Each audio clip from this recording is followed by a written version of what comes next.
आज से कुछ दिन पहले मैंने एक वीडियो बनाई थी, कैसे एल&टी को जबरदस्ती टेक ओवर करने की कोशिश की गई थी, जिसको आप लोगों ने बहुत सारा प्यार दिया और आप लोगों ने कमेंट भी किया कि सर इसका पार्ट 2 बनाएं। सो आज की वीडियो में हम पार्ट 2 बनाएंगे, कैसे एक विक्टिम बाद में विलन बन जाता है।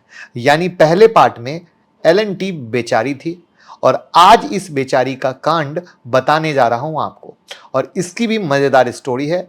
एंड तक देखिएगा, और पहली वीडियो नहीं देखी हो तो लिंक डिस्क्रिप्शन में डाल दूंगा, देख लीजिएगा। जब ये स्क्रिप्ट में लिख रहा था मुझे हंसी भी आ रही थी और गुस्सा भी आ रहा था, क्योंकि एक कंपनी जिसका अस्तित्व शायद खत्म हो जाता या कोई और उसका मालिक बन जाता, वो खुद को बचाने के लिए शिद्दत से मेहनत की और खुद को बचा भी पाई, इंडिया की बड़ी कंपनी भी बन गई।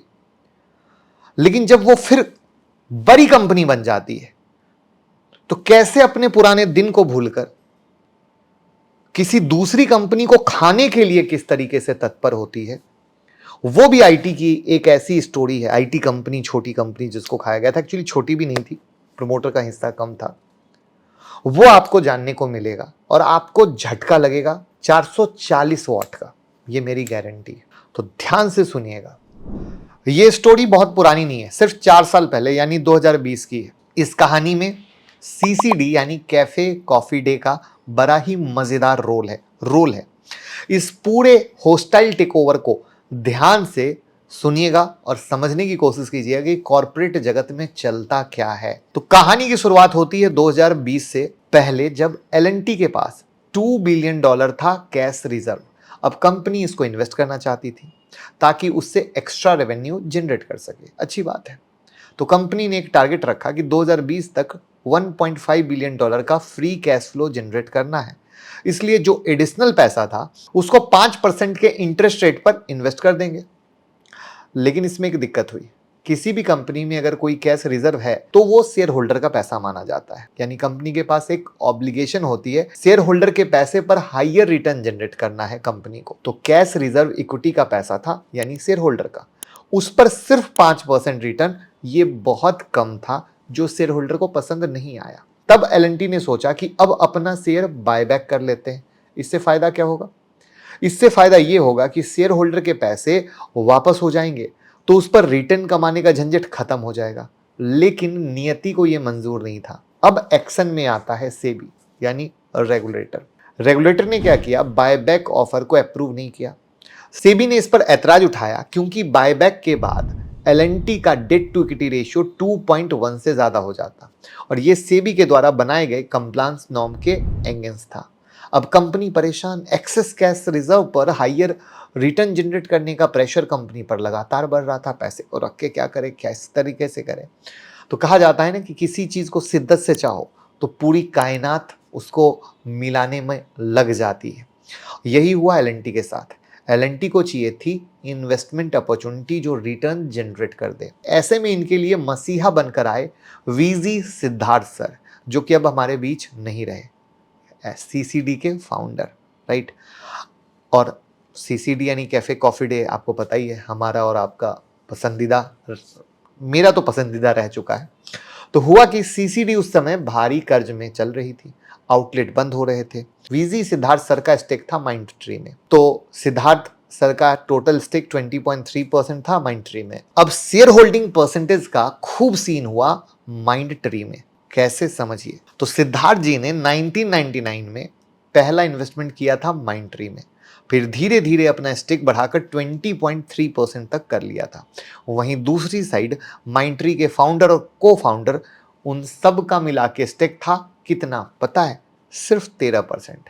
तो अब जैसा कि मैंने पहले ही बताया कि सीसीडी के चल रहे थे बुरे दिन, कर्ज ज्यादा बढ़ गया था।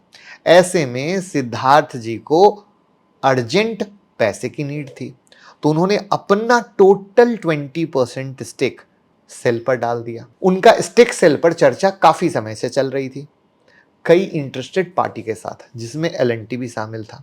Global private equity player KKR ने फरवरी 2019 में 925 रुपए पर शेयर का ऑफर दिया, और यह भी कहा कि वो और एडिशनल स्टेक नहीं खरीदेगा, ताकि प्रमोटर कंपनी चलती रहे, प्रमोटर उसको चलाते रहे। ये केकेआर का रिवाइज्ड पर ऑफर था क्योंकि पहले उन्होंने 850 का रेट दिया था। लेकिन एक्चुअली क्या था, सिद्धार्थ सर हाइयर प्राइस चाह रहे थे। तो तब सिद्धार्थ जी ने एल को एक से ज्यादा बार अप्रोच किया था। तो फाइनली एल ने 980 रुपए पर माइंड का शेयर ऑफर दिया। 18 मार्च 2019 को एल ने अनाउंस किया कि उन्होंने माइंडट्री के सबसे बड़े non promoter share holder Siddharth ji का 20.23% स्टेक खरीद लिया है। यह डील 3,269 करोड़ में हुई थी, 980 रुपए पर शेयर के हिसाब से। अब 20% स्टेक हो गया है। माइंडट्री जानी मानी ग्लोबल आईटी फर्म थी, ऊपर से प्रमोटर के पास भी सिर्फ 13%। तो एल ने सोचा ही इसको टेक ओवर करना आसान रहेगा, क्योंकि भैया अगर 20% आ जाए 13% प्रमोटर के पास, तो टेक ओवर जैसी कहानी तो बनती है। और नेक्स्ट डे ही एल ने अनदर 31% स्टेक बाय करने का ऑफर दिया ओपन मार्केट में 980 के भाव पर। क्योंकि किसी भी कंपनी में जिसका 51% स्टेक हो जाएगा वो प्रमोटर बन जाएगा। अब ये बात माइंडट्री के प्रमोटर को पता चली। उन्होंने सोचा हम कोई एसेट थोड़ी है जिसको कभी भी बेचा और कभी भी खरीद लिया। 20 मार्च 2019 माइंडट्री के प्रमोटर ने शेयर बायबैक के लिए बोर्ड मीटिंग बैठाई, लेकिन 6 दिन बाद ये प्रपोजल ड्रॉप हो गया किसी वजह से। साथ में माइंडट्री ने एल का ऑफर भी ठुकरा दिया, यानी माइंडट्री के प्रमोटर अपना स्टेक सेल करने के लिए रेडी नहीं थे और एल कंट्रोलिंग स्टेक लेने की जिद पर आ गया था। यह सिलसिला कुछ दिन तक चला। फिर 5 अप्रैल 2019 को सीसीआई ने एल के एक्विजिशन ऑफर को अप्रूवल दिया मई 2019 में। नाइक को, जो कि एल का जब टेक ओवर हो रहा था तब एल के मसीहा बनकर आए थे, उन्होंने माइंडट्री के प्रमोटर के प्रति कुछ शब्द कहे। ध्यान से सुनिएगा, हम ये नहीं कह रहे कि आप बेच के चले जाओ। जब भी वो अपना स्टेक बेचना चाहते हैं और अगर हमें वो बेचना चाहते हैं तो हम जरूर खरीदेंगे।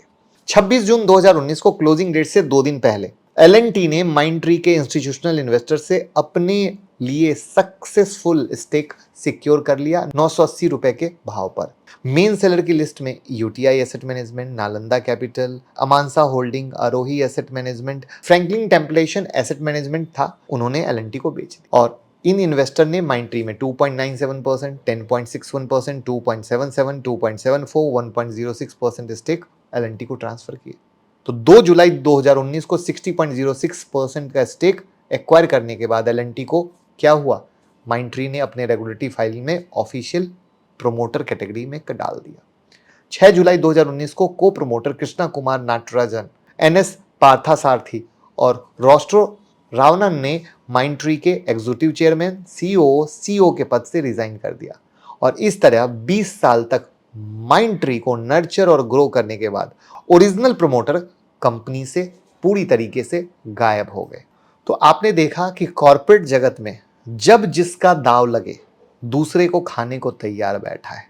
एक जमाना था जब एल खुद को बचाने के लिए जान प्राण लगा रही थी और जब वो बचकर दिग्गज बन गई तो फिर वो किसी और को खाने चली जो उससे छोटा था। तो कॉर्पोरेट जगत की यही सच्चाई है। और ऐसा ही कोई और किस्सा सुनना चाहते हो जो आप जानते हो बट उसके बारे में डिटेल में ना जानते हो तो कमेंट में बताइएगा, उस पर मैं वीडियो जरूर बनाऊंगा।